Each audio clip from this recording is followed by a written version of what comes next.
Friends, திலகா கிச்சன்லேருந்து திலகா பேசுகிறேன். சிறுதானியத்தை வச்சு ஒரு பொங்கல் பண்ண போகிறோம். நான் சிறுதானியம் குதிரைவாளி எடுத்திருக்கேன். குதிரைவாளி கொஞ்சம் ரவை மாதிரி இருக்கும், ரவை தட்டையாக இருக்கும். இது கொஞ்சம் ரவுண்டாக இருக்கும், உருளாக இருக்கும் பாருங்கள், கடுகு மாதிரி இருக்கும், ஆனால் வெள்ளையாக இருக்கும் குதிரைவாளி. இது ஒரு அழாக்கு எடுத்திருக்கேன். நான் இதில் ஒரு அழாக்கு எடுத்திருக்கேன், 1/4 அழாக்கு பாசிப்பருப்பு எடுத்திருக்கேன்.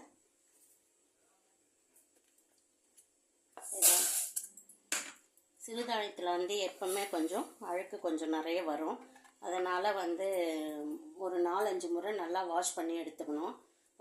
எடுத்துக்கலாம். நல்லா வாஷ் பண்ணிக்கணும். பாருங்கள், அழுக்கு நல்லா இருக்கும். 4-5 முறை நம்ம சிறுதானியத்தை எப்பவுமே வாஷ் பண்ணிக்கணும். 4-5 முறை வாஷ் பண்ணிட்டு பாருங்கள், இப்போ கொஞ்சம் நல்லா தெளிஞ்சிருக்கு.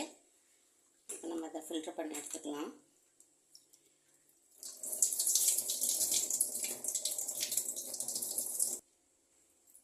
குக்கரில் வச்சிடலாம். இதுக்கு ஒரு அழாக்குக்கு நான் 3 அழாக்கு தண்ணி ஊற்றுறேன். பாசிப்பருப்பு 1/4 அழாக்கு எடுத்துருக்கோம் இல்லைங்களா, அதுக்கு 1க்கு 2ன்னு 3 அழாக்கு தண்ணி ஊற்றிக்கலாம். இப்போ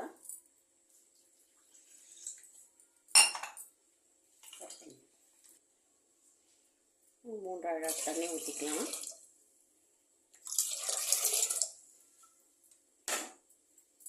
இதில் கொஞ்சமாக பெருங்காயத்தூள் போட்டுக்கலாம்.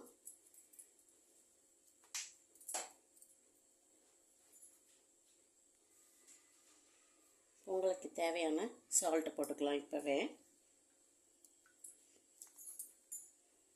சிறுதானியம் உடம்புக்கு ரொம்ப நல்லது. நான் இட்லி, தோசை, குழி பணியாரம் எல்லாமே போட்டிருக்கேன். பொங்கல் இதுதான் ஃபஸ்ட் டைம் செய்கிறேன்.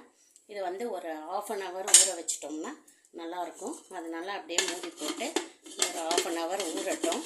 சிறுதானியம் ஏன் உடம்புக்கு நல்லதுன்னு சொல்கிறாங்கன்னா, சிறுதானியத்தில் நிறைய நார்ச்சத்து இருக்குது.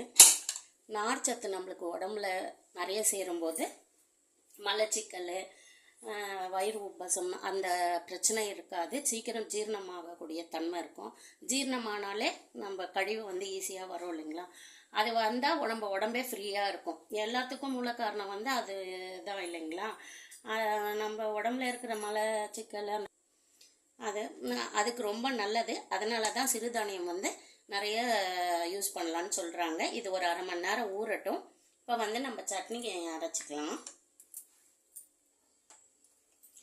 1/2 hour ஊறிச்சு. இப்போ நம்ம ஸ்டவ் ஆன் பண்ணி வச்சுக்கலாம். உங்கள் குக்கர் எத்தனை விசில் வச்சா வேகும்ன்ற மாதிரி பார்த்து எடுத்துக்கலாம். 4லேருந்து 5 விசில் வரைக்கும் வெயிட் பண்ணலாம். இப்போ போட்டு ஒச்சக்கடலை சட்னி அரைக்க போகிறேன். ஒரு 2 கைப்பிடி ஒச்சக்கடலை, 4 பச்சை மிளகாய், தேங்காய், இஞ்சி ஒரு துண்டு வச்சுருக்கேன். இதை போட்டு அரைச்சி எடுத்துகிட்டு வந்துடலாம்.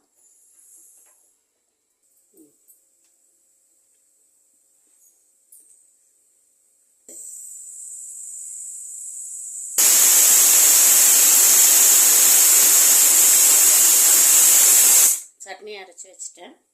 கொஞ்சம் நேரம் வெயிட் பண்ணலாம்.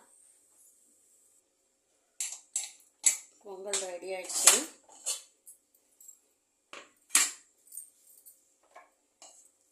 நல்லா குழஞ்சி வந்திருக்கு பாருங்கள்.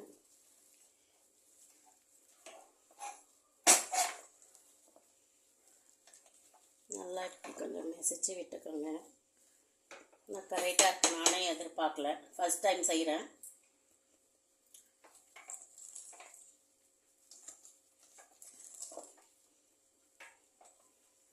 இதை தாளிச்சிக்கலாம். நம்ம ஒரு ஸ்பூன் நெய் விட்டுருக்கேன், காஞ்சிட்டு இருக்கு. முந்திரி பருப்பு போட்டுக்கலாம். இது வேணும்னா போட்டுக்கலாம், வேண்டாம்னாலும் விட்டுடலாம். அவங்கவுங்க விருப்பம். முந்திரி கொஞ்சம் சவக்கட்டும். முந்திரி வறுப்பட்டுச்சு, எடுத்துடலாம். மிளகு 1 டீஸ்பூன் எடுத்திருக்கேன். எடுத்து தட்டி வச்சுருக்கேன். முழுசாக போட்டால் எடுத்து போட்டுருவாங்க இல்லைங்களா, அதனால ஒன்றும் பாதியமாக தட்டி வச்சுருக்கேன். இதை போட்டுக்கலாம்.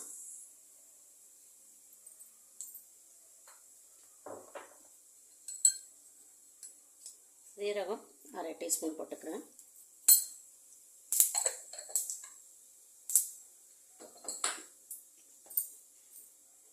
பொரியட்டும். பெருங்காயத்தூள் 1 டீஸ்பூன் போட்டுக்கலாம். ஒரு கொத்து கருவேப்பிலை போட்டுக்கிறேன்.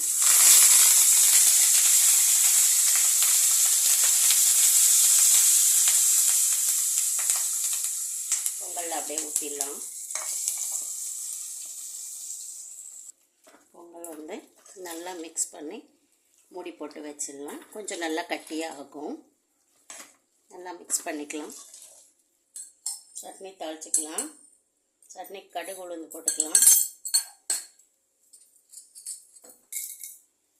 கடுகு உளுந்து பொரியட்டும். ஒரு காஞ்ச மிளகா கிள்ளி போட்டுக்கிறேன். கருவேப்பிலை போட்டுக்கிறேன். ஆஃப் பண்ணிடலாம்.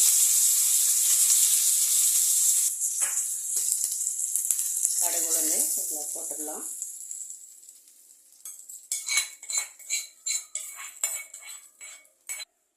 குதிரைவாலி பொங்கல் ரெடி ஆயிடுச்சு.